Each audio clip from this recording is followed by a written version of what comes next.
Jungle.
Assalamualaikum warahmatullahi wabarakatuh.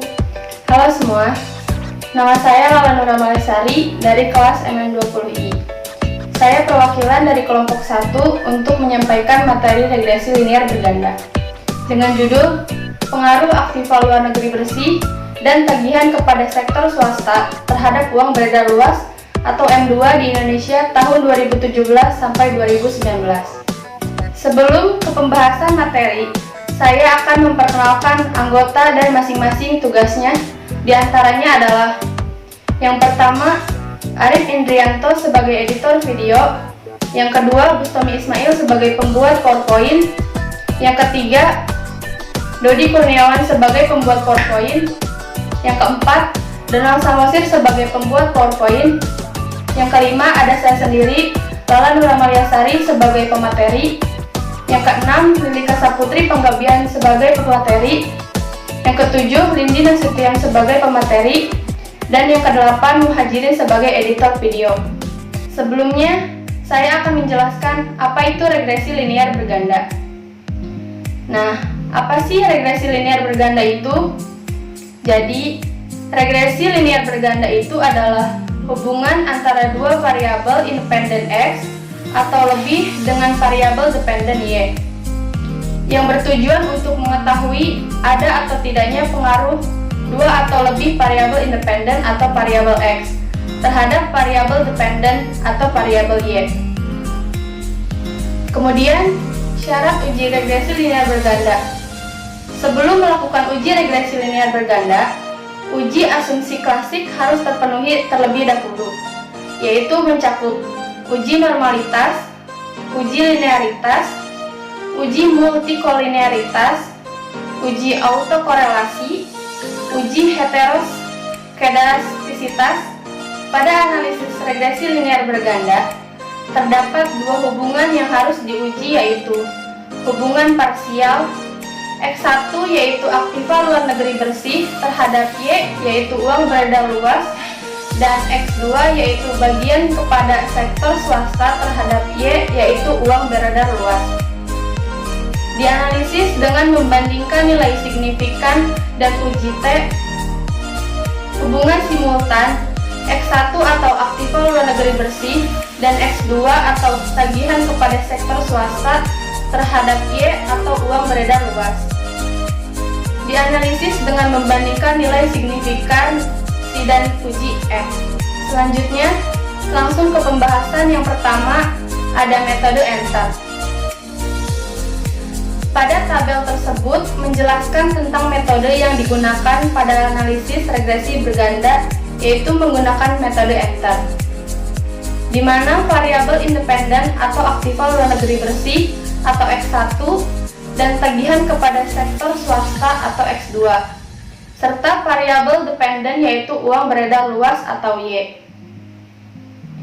Output SPSS pada tabel di atas menjelaskan tentang variabel yang dimasukkan atau dibuang dan metode yang digunakan. Dalam penelitian ini, variabel yang dimasukkan adalah variabel nilai aktiva luar negeri bersih dan tagihan kepada sektor swasta sebagai prediktor, dan metode yang digunakan adalah metode enter. Selanjutnya ada persamaan regresi linear berganda. Nah, pada persamaan regresi linear berganda, rumus atau persamaannya adalah Y sama dengan B1 X1 plus B2 X2. Pada output tersebut, kita dapat melihat di mana A atau konstan bernilai 242.213, lalu ada B1 atau aktiva luar negeri bersih bernilai 0,698, dan B2-nya atau tagihan kepada sektor swasta bernilai 0,928. Jadi, pada output tersebut persamaannya yaitu Y sama dengan 2.420.000,213 plus 0,698 X1 plus 0,928 X2. Koefisien B adalah koefisien arah regresi dan menyatakan perubahan rata-rata variabel Y untuk setiap perubahan variabel X satu satuan. Apabila B bertanda positif, perubahan ini merupakan pertambahan, dan penurunan apabila bertanda negatif. Ini dapat diartikan bahwa uang beredar luas atau Y yaitu akan bernilai 2.420.000,213 apabila variabel aktiva luar negeri bersih atau X1 dan tagihan kepada sektor swasta atau X2 bernilai konstan atau 0. Nah, B-nya ini yaitu angka koefisien regresi aktiva luar negeri bersih dan tagihan kepada sektor swasta pada unstandardized koefisien. Kemudian uji hipotesis pada analisis regresi linear berganda. Membandingkan nilai signifikansi dengan alfa atau 0,05 berpengaruh jika signifikansi lebih kecil dari alfa atau 0,05 dan tidak berpengaruh jika nilai signifikansi lebih besar dari alfa atau 0,05. Hasil dan kesimpulannya, dari hasil output analisis regresi SPSS di atas diketahui bahwa nilai signifikansi baik variabel aktiva luar negeri bersih dan tagihan kepada sektor swasta memiliki nilai signifikansi masing-masing 0,000 lebih kecil dari 0,05. Artinya, kedua variabel yang diuji memiliki pengaruh terhadap uang beredar luas atau M2. Kemudian, pengujian hipotesis hubungan parsial pada tabel koefisien. Membandingkan nilai T hitung dan T tabel, yaitu berpengaruh jika nilai T hitung lebih besar dari T tabel dan tidak berpengaruh jika nilai T hitung lebih kecil dari T tabel. Hasil dan kesimpulan. Dari tabel koefisien di atas, nilai T hitung variabel aktiva luar negeri bersih bernilai 6,742 lebih besar dari 2,032 dan nilai T hitung variabel atau tagihan kepada sektor swasta bernilai 56,919 lebih kecil dari 2,032,2. Ini menunjukkan bahwa baik variabel tagihan luar negeri maupun tagihan kepada sektor swasta memiliki pengaruh terhadap uang beredar luas. Yang berikut pengujian hipotesis hubungan simultan pada tabel ANOVA. Membandingkan nilai signifikan dengan alfa atau 0,05. Kriterianya yaitu berpengaruh jika nilai signifikansi lebih kecil dari nilai alfa atau 0,05 dan tidak berpengaruh jika nilai signifikansi lebih besar dari nilai alfa atau 0,05. Jadi, untuk hasil kesimpulannya pada tabel ANOVA di atas menunjukkan nilai signifikansi 0,000 lebih kecil dari 0,05. Artinya, terdapat pengaruh variabel aktiva dalam negeri bersih dan tagihan kepada sektor swasta secara simultan terhadap uang beredar luas.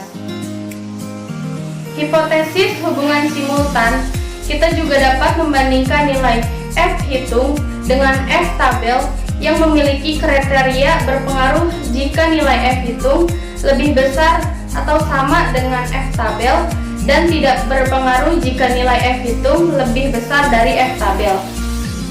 Jadi untuk hasil dan kesimpulannya, nilai F hitung pada tabel ANOVA di atas adalah 1837,144 lebih besar dari nilai F tabel 4,13. Sehingga dapat disimpulkan bahwa variabel aktiva luar negeri bersih dan tagihan kepada sektor swasta memiliki pengaruh secara simultan terhadap uang beredar luas atau M2. Yang berikut ada analisis koefisien korelasi pada model summary. Nilai R ialah 0,996. Dalam analisis korelasi ada dua aspek yang dapat diukur, yaitu yang pertama besar kekuatan korelasi atau hubungan, dan yang kedua arah korelasi atau hubungan. Nah, pada gambar berikut di sini menunjukkan hasil dari model summary atau nilai R sebesar 0,996 dan menunjukkan korelasi positif kuat. Untuk korelasi positif artinya jika aktiva luar negeri bersih dan tagihan kepada sektor swasta naik, maka uang beredar luas juga naik. Begitu juga dengan keadaan sebaliknya. Kemudian yang terakhir, ada analisis koefisien determinasi. Seperti yang kita lihat, pada tabel berikut, model summary terdapat nilai R-square 0,0991. Nilai R-square pada tabel model summary, hasil analisis regresi linear berganda berikut adalah untuk mengetahui besarnya pengaruh aktiva luar negeri bersih dan tagihan kepada sektor swasta terhadap uang beredar luas atau M2. Dari hasil analisis regresi pada tabel berikut atau pada tabel model summary di atas, diketahui bahwa nilai R-square sebesar 0,9091. Artinya, pengaruh variabel independen yang dalam penelitian ini adalah pengaruh aktiva luar negeri bersih dan tagihan kepada sektor swasta terhadap uang beredar luas sebagai variabel dependen adalah sebesar 99,1%, sedangkan 0,9% uang beredar luas dipengaruhi oleh variabel lain yang tidak diteliti. Demikian yang dapat saya sampaikan. Semoga bermanfaat bagi kita semua. Kurang lebihnya saya minta maaf. Wassalamualaikum warahmatullahi wabarakatuh.